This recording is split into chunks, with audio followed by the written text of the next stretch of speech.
In the topic of syntax, I have told you the rules of noun, pronoun and adjective. Today I am going to tell you the rules of verb. But before that, let me tell you the meaning of verb. Verb में कौन से शब्द आते हैं? Verb का मतलब होता है एक्शन, यानी क्रिया। हम लोग जो भी कार्य करते हैं अपने 24 आवर्स में, जो भी हम क्रिया करते हैं, जो भी एक्टिविटी करते हैं, वो सब वर्ब कहलाती है, यानी क्रिया। खाना, पीना, सोना, जागना, बैठना, उठना, रोना, धोना, बातें करना, ये सब वर्ब। और वर्ब की 3 फॉर्म्स होती हैं, फर्स्ट, सेकंड, थर्ड। तो टेंसेस के अकॉर्डिंग आप वर्ब के तीनों फॉर्म्स का यूज करते हैं। 2 फॉर्म और बनाई जा सकती हैं, जैसे हमें जब सिंगुलर फॉर्म यूज करनी होती है तो वर्ब में एस या ईएस का प्रयोग किया जाता है, और कॉन्टिन्यूअस टेंस में हम वर्ब में आईएनजी लगाते हैं, तो वो प्रेजेंट पार्टिसिपल यूज होता है। तो इस प्रकार टोटल वर्ब की 5 फॉर्म्स हो जाती हैं। इन वर्ब्स की सहायता के लिए सहायक क्रियाएं होती हैं, जो 24 हैं, जिनकी लिस्ट में आपको ऑलरेडी दे चुका हूं। ये 2 प्रकार की होती हैं, प्राइमरी एंड मोडाल्स। प्राइमरी में is, am, are, was, were, has, have, had, do, does, did, और मोडाल्स में will, would, shall, should, can, could, may, might, must, ought to, used to, need and need. तो इस प्रकार हम tenses के according helping verb और main verb का प्रयोग सेंटेंस में करते हैं, और टेंसेस पर मैं आपको ऑलरेडी बता चुका। आज हम उन कुछ रूल्स को देखेंगे जिनको ध्यान में रखते हुए हमें सेंटेंस को बनाना होता है। वर्ब से रिलेटेड जो मुख्य रूप से जो रूल्स होते हैं वो सिंगुलर और प्लूरल के होते हैं। कहां पर हमें एकवचन वाली वर्ब लगानी है, कहां पर बहुवचन वाली वर्ब लगानी है। तो इस प्रकार आज हम अब सीखेंगे the rules of verb. So let's go for that. So the first rule related to verb, कुछ प्रोनाउन है जैसे each, every, either, neither, one, none या द नंबर। इनके बाद यदि ऑफ का प्रयोग होता है, इन शब्दों के बाद यदि सेंटेंस में ऑफ का प्रयोग है, तो उसके बाद जो नाउन है वो बहुवचन में आएगा, प्लूरल नंबर में आएगा। नाउन या प्रोनाउन जो भी यूज करेंगे आप बहुवचन में यूज करेंगे। ये तो नाउन से रिलेटेड रूल है, आपको बताया गया था। आगे फिर वर्ब जो उसके साथ प्रयोग की जाएगी वो सिंगुलर नंबर में रहेगी, ये ध्यान रखना है। एग्जाम्पल दिया हुआ है, one of the boys is absent. तो वन के बाद ऑफ का प्रयोग हो गया, और फिर बॉय में देखो एस लगा हुआ है, बहुवचन में यूज की गई है, और आगे जो वर्ब हमने यूज की है वो इज है, आर नहीं है। इसी तरह से वॉज का प्रयोग करेंगे, वर का नहीं करेंगे। हैज का प्रयोग करेंगे, हैव का नहीं करेंगे। तो एक वचन वाली वर्ब प्रयोग की जाएगी। ईच ऑफ द गर्ल्स, आगे जो भी वर्ब यूज करेंगे आप, इज या हैज या वॉज, यानी बहुवचन वाली नहीं, एक वचन वाली ही रहेगी। तो ये था पहला रूल। नाउ रूल नंबर 2, कुछ शब्द बता रहा हूं आपको मैं, जैसे many, both, few, a few.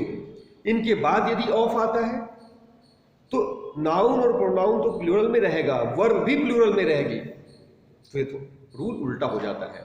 इन शब्दों को आप लर्न कर लेंगे, मैनी, बोथ, फ्यू और ए फ्यू। इनके बाद ऑफ आने पर दोनों चीजें बहुवचन में है, नाउन भी और वर्ब भी। एग्जाम्पल दिया गया है, many of the trees are green. Is it clear? Now come to rule number 3। अब आपको और वर्ड्स बता रहा हूं, many, both, few, a few, a great many, a good many, a number of, a large number of. इनमें से जितने भी वर्ड्स आपको याद हो जाए अच्छा है। इनके बाद नाउन तो प्लूरल में रहेगा और वर्ब भी प्लूरल में रहेगी। स्टूडेंट, इसमें अगर देखा जाए तो रूल नंबर 2 में जो मैनी, बोथ और few word, a few word थे वो तो इसमें लिए हैं, इसके साथ और जोड़ दिए गए हैं, ए great many, a good many, a number of, a large number of.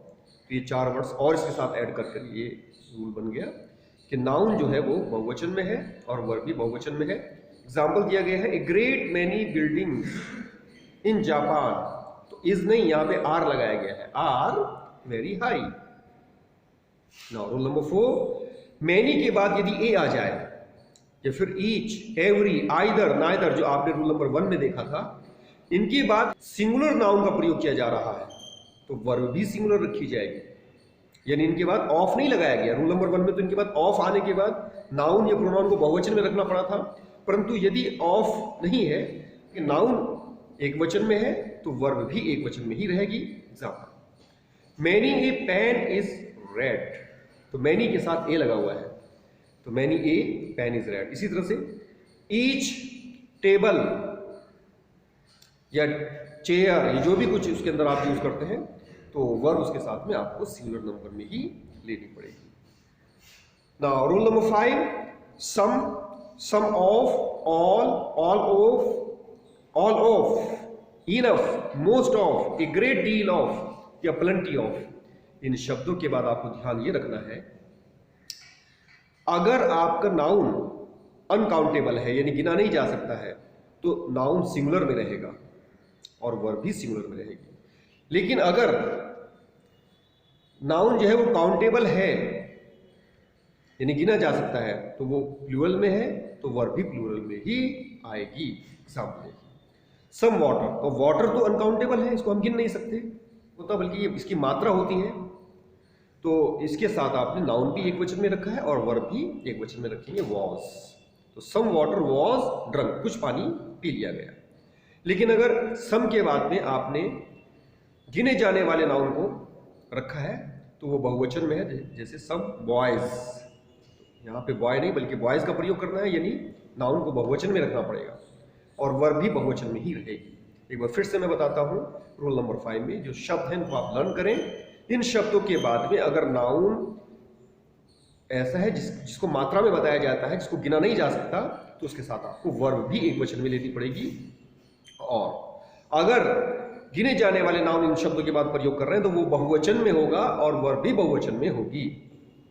Now come to rule number 6, noun और उसके बाद एंड लग जाता है, फिर दोबारा नाउन अगर आता है तो आपको पता है ये कॉन्सेप्ट जो होता है ये बहुवचन का होता है, प्लूरल का होता है।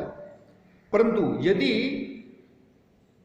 नाउन एंड और नाउन एक ही कॉन्सेप्ट को बता रहे हैं, सिंगल कॉन्सेप्ट को बता रहे हैं, यानी दोनों नाउन एक ही चीज के लिए प्रयुक्त हो रहे हैं या मिक्स हैं वो दोनों, तो आपको वहां पर बहुवचन वाली वर्ब नहीं लगानी है, एक वचन वाली वर्ब लगानी है। एग्जाम्पल क्या है, राइस एंड करी is my favourite food. Rice और करी दोनों दो नाउन यहां पे प्रयोग किए गए हैं, एक राइस और दूसरा करी, तो दो हैं, दो के हिसाब से आपको यहां आर लगाना चाहिए था, परंतु राइस एंड करी दोनों मिलकर के एक ही कॉन्सेप्ट बन गया है, कढ़ी चावल, क्योंकि दोनों को मिक्स करके खाया जाता है। ऐसा नहीं कि पहले चावल खा लेंगे उसके बाद कढ़ी अलग से खाएंगे, तो दोनों का कॉन्सेप्ट जो है ना वो एक है। In the same way horse, घोड़े के साथ में कार्ट, हॉर्स एंड कार्ट, तो दोनों मिलकर के एक कॉन्सेप्ट बन रहा है, दोनों एक साथ चलते हैं, तो वहां पर भी आपको इज का प्रयोग करना है, हॉर्स एंड कार्ट, घोड़ा गाड़ी। Okay, now come to rule number 7, noun के साथ यदि एज वेल एज आ जाता है या विद आ जाता है, अलोंग विद आ जाता है या बिसाइड्स, ये चारों शब्द याद कीजिएगा, तो उसके बाद जो नाउन आएगा, यानी पहले एक नाउन आया, फिर as well as, with, along with या बिसाइड्स, इन चारों में से कोई सा एक शब्द अगर आ गया तो उसके बाद भी एक नाउन आएगा, परंतु वर्ब को जो हम लगाएंगे वो फर्स्ट सब्जेक्ट के अकॉर्डिंग लगाएंगे। ये बहुत ही इंपॉर्टेंट रूल है, ध्यान से इसको एग्जांपल देखिएगा। The mother as well as the children, तो मदर एक वचन है और चिल्ड्रन बहुवचन है, बीच में क्या आया है, एज वेल एज, तो एज वेल एज, विद या अलोंग विद या बिसाइड्स, इन चारों में से कोई सा भी शब्द बीच में अगर आता है तो वर्ब जो हम लगाएंगे वो बाद वाले नाउन के अकॉर्डिंग नहीं लगाएंगे बल्कि पहले वर्ब के अकॉर्डिंग लगाएंगे। तो यहां पर जो वर्ब लगाई गई है वो मदर के अकॉर्डिंग लगाई गई है, इज।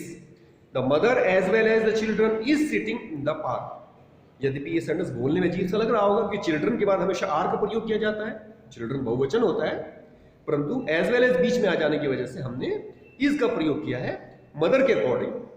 अगर चिल्ड्रन शुरू में लिखा हुआ है, मदर बाद में लिखा हुआ है, तो चिल्ड्रन के अकॉर्डिंग फिर आर लगाएंगे, तो पहले सब्जेक्ट के अकॉर्डिंग आपको वर्ब का प्रयोग करना है।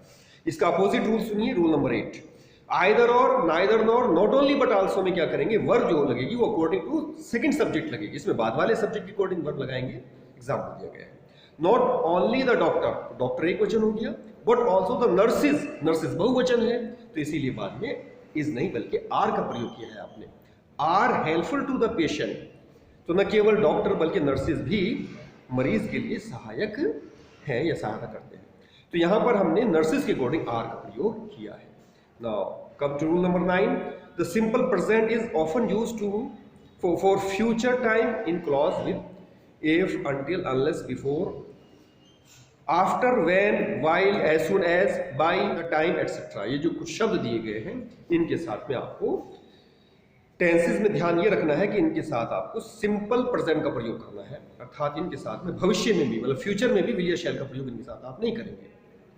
एग्जाम्पल, इफ ही रीड्स, यदि वह पढ़ेगा, he will get good marks, तो उसके नंबर अच्छे आएंगे। तो इफ आने की वजह से यहाँ पे आपने ही के बाद विल का प्रयोग नहीं किया है, बल्कि तो सिंपल प्रेजेंट यानी प्रेजेंट इंडेफिनिट टेंस में आपने इसको बनाया। भले ही सेंस इसका फ्यूचर इंडेफिनिट का निकल रहा है। या please ring me up as soon as he comes, कृपया मुझे फोन कर देना जैसे ही वे आएगा। तो आएगा, तो ये फ्यूचर कॉन्सेप्ट है, फ्यूचर टेंस है यहाँ पर, परंतु हमने ही के साथ में विल कम नहीं लगाया, ही कम्स लगाया है, क्योंकि इसमें एज सून एज का प्रयोग हुआ है। Now rule number 10, the simple present tense is used for official programs and timetable. जो हमारे प्रोग्राम होते हैं, ऑफिशियल प्रोग्राम या टाइम टेबल जो हमारा होता है, तो उसमें हमें फ्यूचर के लिए भी सिंपल प्रेजेंट टेंस में ही प्रयोग करना चाहिए सेंटेंस। जैसे द कॉलेज ओपन्स ऑन 17 अगस्त, यानी विद्यालय 17 अगस्त में खुलेगा। तो यहाँ फ्यूचर ना में यूज ना करके आपने इसमें प्रेजेंट फॉर्म यूज की है, क्योंकि ये टाइम टेबल के अकॉर्डिंग आप इसको यूज करते हैं।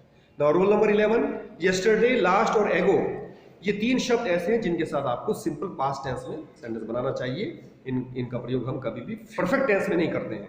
आई अराइव्ड यस्टरडे, सही है, अगर इसमें आई के बाद हैव आ जाता है तो उसको आप हटाएंगे। Now last rule, in complex sentences the tense of both the clauses should be the same except the universal truth. Complex sentences जो होते हैं, ये डबल क्लॉज वाले जो सेंटेंसेस होते हैं, उसमें जो दोनों क्लॉजेस होती हैं उनका टेंस हमको सेम रखना चाहिए, यूनिवर्सल जो ट्रुथ है उनको छोड़कर। जैसे the boy saw that the servant was in the office, इसमें सॉ वर्ब की सेकंड फॉर्म का प्रयोग किया गया, तो सर्वेंट के बाद भी सेकंड फॉर्म यानी वॉज का प्रयोग किया गया। अगर एग्जाम में इज या एम या आर आ जाएगा तो उसको आप बदल के वॉज या वर में करेंगे। हाँ, अगर पहले क्लॉज में सेकंड फॉर्म का प्रयोग किया है तो दूसरी क्लॉज में यदि वह यूनिवर्सल ट्रुथ है, सार्वभौम सत्य है, तो उसको आप परसेंट में ही रखेंगे। That was all about the verb. तो now I send you the exercise, please do this exercise. All the best.